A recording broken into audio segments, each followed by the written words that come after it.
Your thoughts just loop endlessly and you never arrive anywhere and you never get anything figured out. Hey there, Jessica here. I'm a therapist in Austin, Texas, and I specialize in sleep, chronic pain, PTSD, OCD, and maladaptive overcontrol. So I thought I'd share with you guys today the same framework that I use to help my clients work with rumination. So stick around until the end for some actionable ways to get off the ride. So let's define rumination first. Let's talk about what is rumination. And to define rumination, I actually want to leave the world of mental health for a little while and go over to animal biology. So that word meant something before it meant something in psychology. Ruminants are a group of animals. It includes cows, sheep, deer, I think goats, maybe a couple of others. They're all mammals. They all have hooves. They all have an even number of toes. And they ruminate. They're called ruminants because they ruminate. And ruminating is regurgitating and rechewing food as part of the digestive process.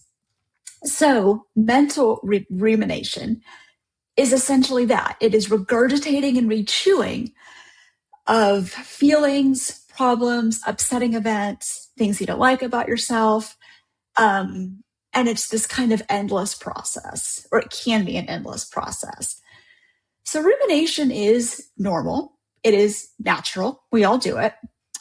And it can be adaptive up to a point. So we tend to ruminate if we are dealing with some kind of a goal that hasn't been met, or a need that hasn't been met, or we're facing some kind of uncertainty. So it becomes a problem when the rumination becomes more chronic and less tied to an actual problem or goal. Like people kind of get to where they ruminate just to ruminate.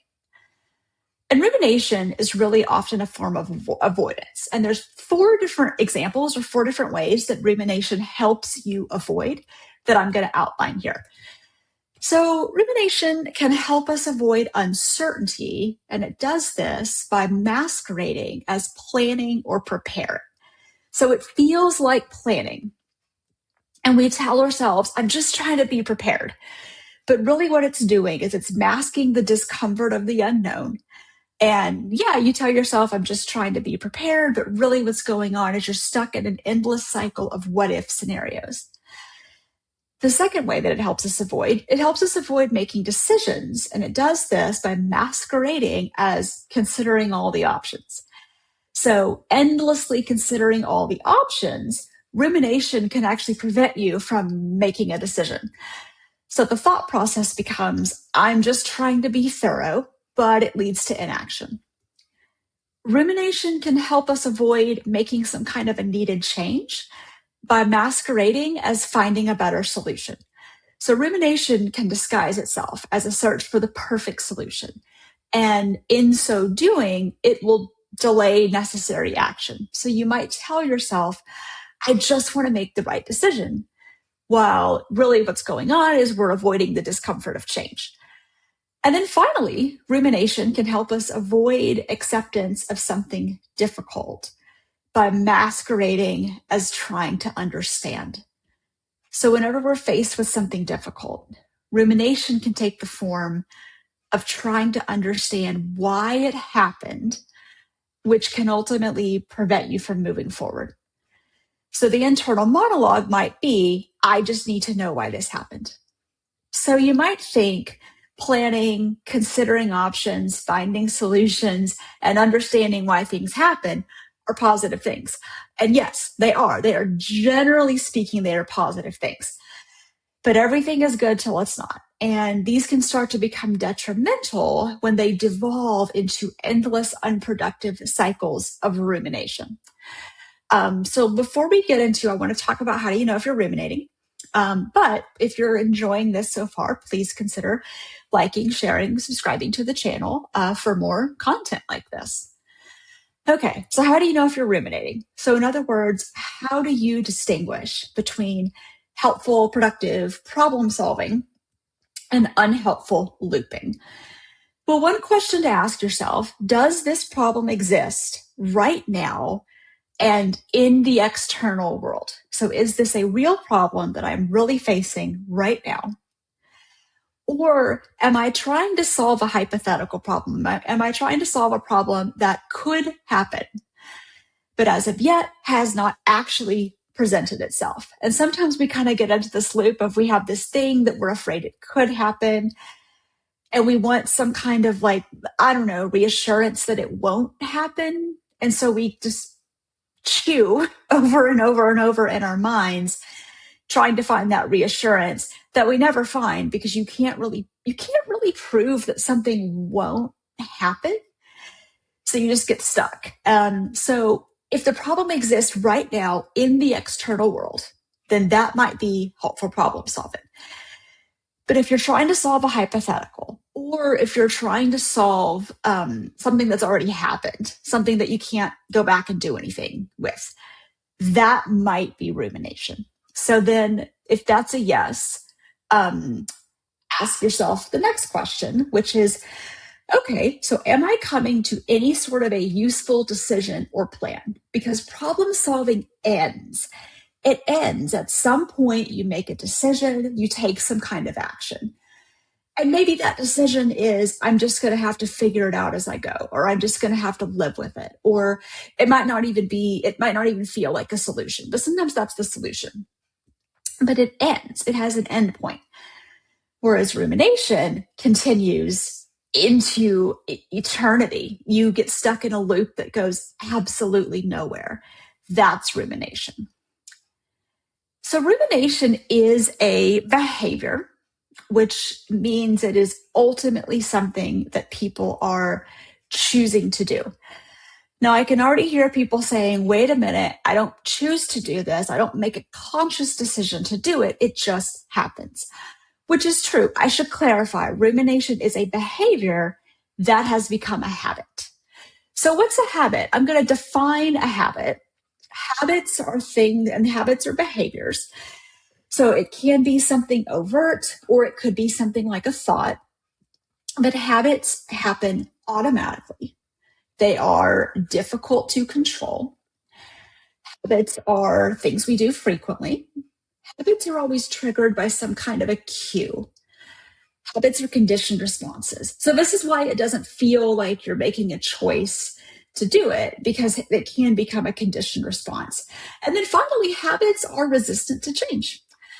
So a good example of a habit is stopping at a red light. You see that the light is red, your foot hits the brake, you don't think about it, you don't weigh the pros and cons, it's automatic.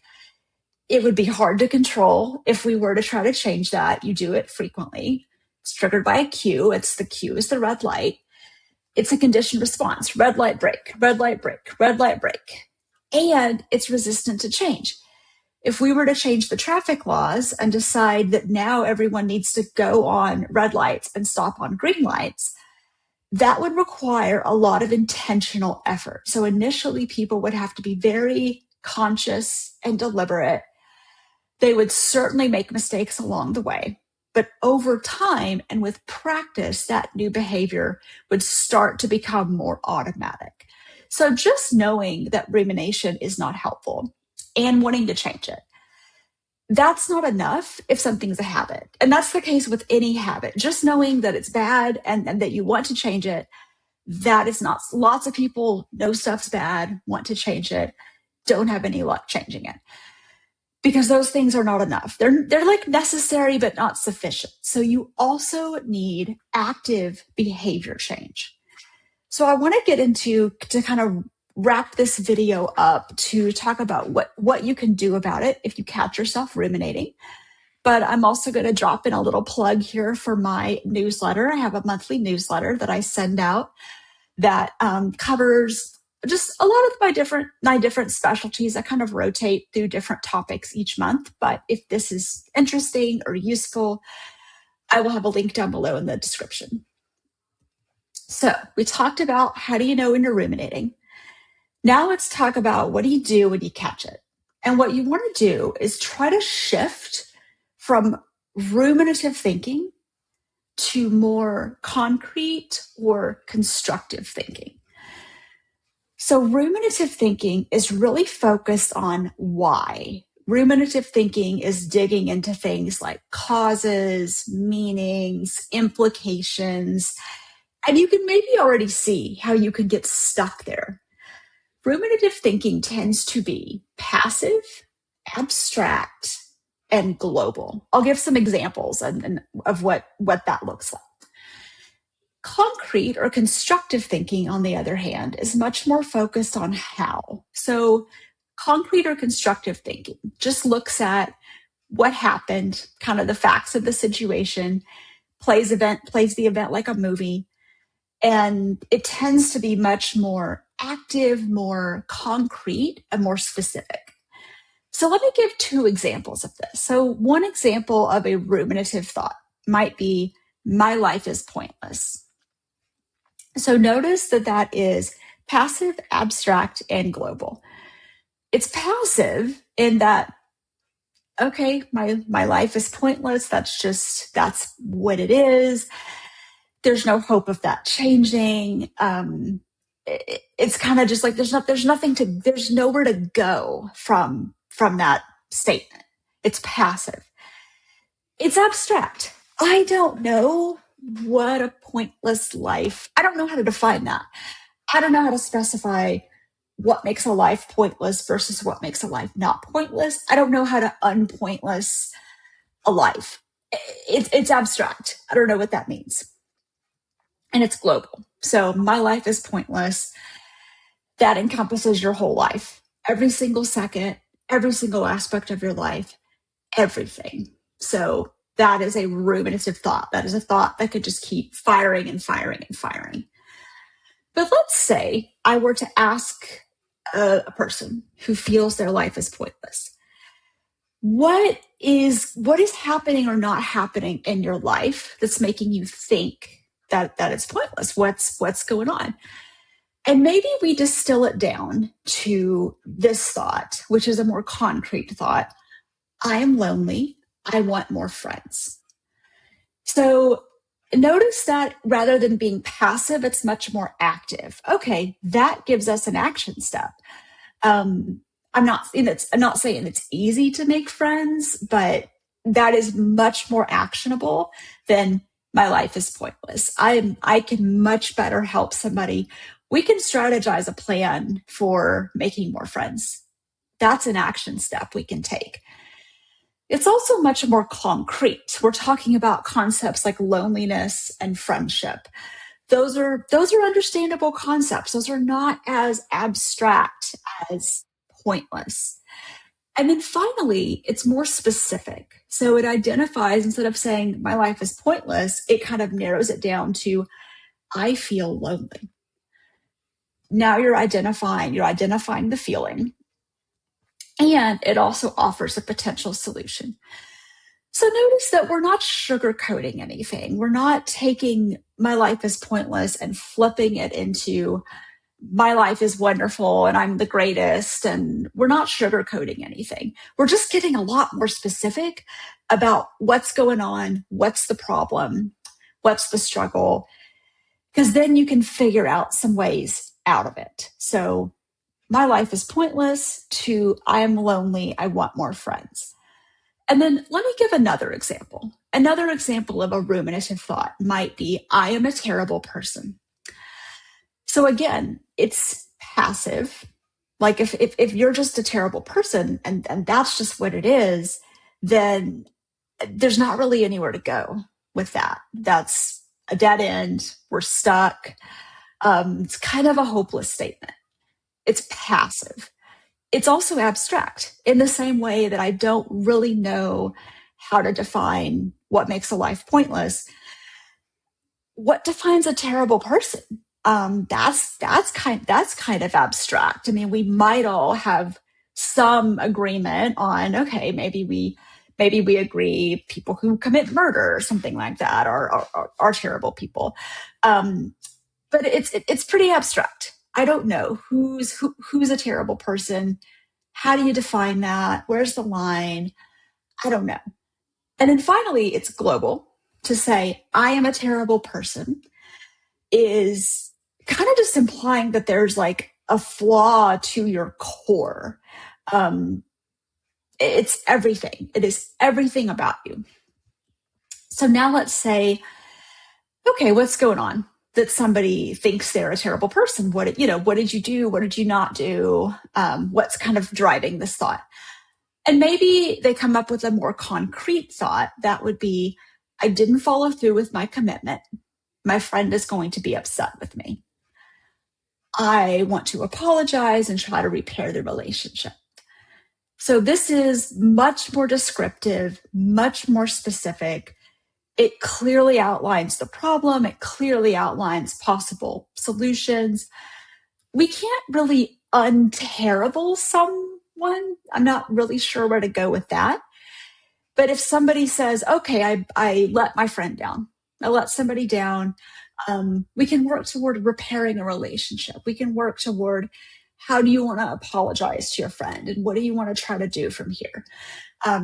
So again, this isn't about unrealistic positive thinking. We're not saying I'm a terrible person and then I'm coming around and I'm saying, no, you're a great person. We're just getting more specific about what is actually going on here. Because once we get more specific, more concrete, more active, more concrete, I already said that, more specific. I'm just repeating myself here. Then we can start coming up with solutions, and it gives us a way out. It gives us a way off the ride.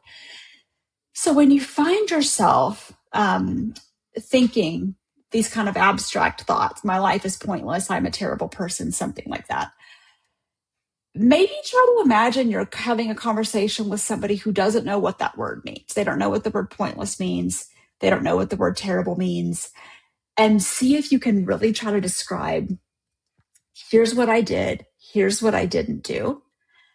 And then, does it make it all magically better? No. But it opens the door to the possibility of things changing, of things getting better, of there maybe being some kind of a solution.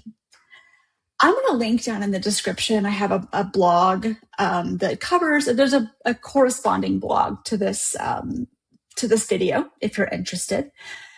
And then I will just wrap this up by saying, again, thank you so much for watching. I hope this was helpful, and I hope you have a good rest of the day. Bye.